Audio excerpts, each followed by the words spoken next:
there is access, there is traffic. Those are the things that define prayer. See the elements of the supernatural.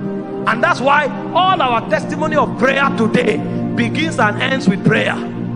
I pray louder now, I pray faster now, I pray longer now. Thank God for all of that. But what did you see when you prayed? Where did you go to when you prayed? What was the transformation and transfiguration that happened when you prayed? Because we didn't know that life begins when you come out of flesh. And so we are doing a lot of activities in the flesh, and because these activities sound spiritual, look spiritual, and men clap and hype it, we think we have achieved so much. No, it's deeper than that. In the spirit realm, if you have not left the flesh, you have not known the rock. Upon this rock is a place outside of flesh. Upon this rock is a revelation of a reality outside of flesh. No matter how perfected you do it in the flesh, the signature of God will not be upon it. And so how do you step out of flesh? I'll just list them for you, explain one in 5 minutes, and we are out of here. Number one is in Jeremiah 33 verse 3. He said, call upon me and I will answer. That is the result of what? Calling upon him. But if you remain there, he said, beyond answering, he said, I will show you. And so many people call upon God, receive answers and go, but they don't stay there. And because they don't stay there, they see nothing. And when I say stay there, I'm not talking with respect to time. I'm talking with respect to consciousness, focus and sensitivity. Because you can be there for long, but you are not there. You are there when you are focused, sensitive and deliberate. If you are not, you can spend the time there and you will see nothing. And so the first way to come out of flesh is to stay there. Too many people are in a rush because we have 5 gig now. Is it 5 gig or 5G network now? You think the spirit realm is also 5G. No, it's not 5G. Because we have supersonic aircraft does not mean the spirit realm is supersonic. Elijah, the Bible said, was there 7 times praying until he saw. And the way Elijah built tenacity and focus was strange. His head was between his thighs, and he will travail and travail and travail. Elijah never told us for how long he prayed, but Elijah showed us what his attention was on. Have you seen something?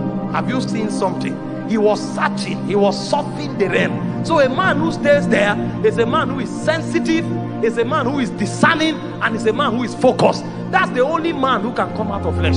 But this is what the devil does to you. The devil shoots arrows of distraction into your spirit. Hope you saw when God's servant was talking. What a rich message. You go on Facebook, he said the internet was designed for entertainment. And so if you are not careful, if you dwell there, you will end up entertained. You may see one clip of 5 minutes and press it and say, my God, I was charged today on Facebook.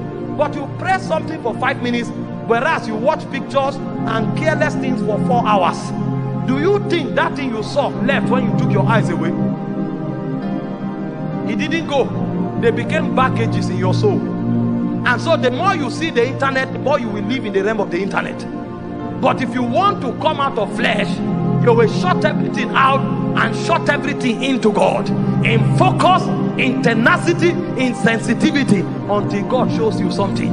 And if you continue like that for a while, something will happen. The cord of your soul will be loosed, and your spirit will come out in order to have fellowship with God. Your spirit. God decided to secure your spirit as your innermost being. The only time God will allow that security system to breach so that your spirit will come out is when God sees that all your focus, all your sensitivity, and all your action is towards him. At that point, there is a guarantee that you will not be corrupt. And so what God will do is that he will lose the cord of your soul.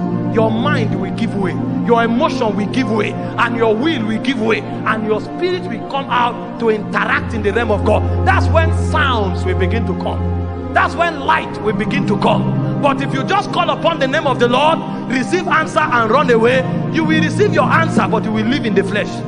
Because there is a way to decimate the flesh, is to keep the flesh in the presence. If you keep the flesh there for a long time, the spirit will have no choice but to come out. And when your spirit come out, the realities of the realm are open to you. That's when you can begin to write the story of your destiny. Everything you write outside that is a joke, because Moses was there.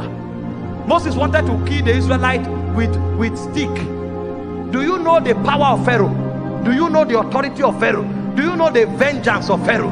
When Pharaoh showed up, he ran for his life. But when he ran, he discovered that the flesh profited nothing. That was when Moses found the way to Horeb. And in Horeb, Moses will go to the back side of the wilderness.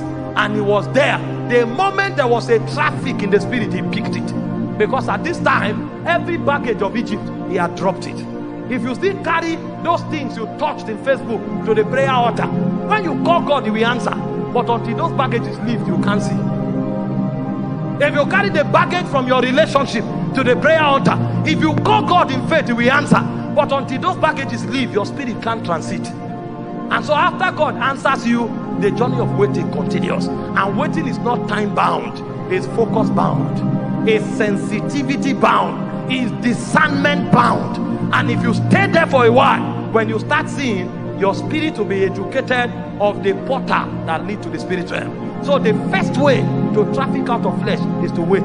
Too many people have no capacity of waiting. They can be in the prayer room for 10 hours. I assure you, they are distracted for 10 hours.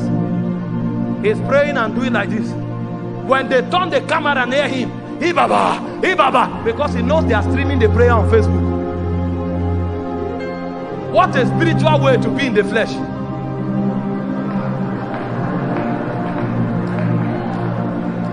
He's praying like a stranded man. But the moment they bring camera, that's a man of flesh.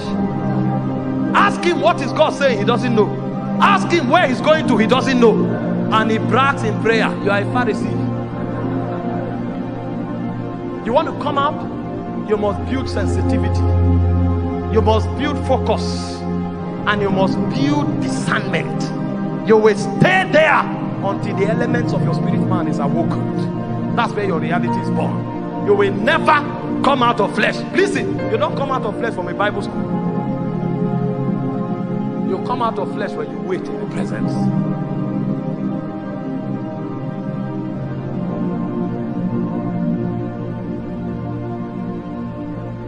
Maybe I'll just stop here because of that.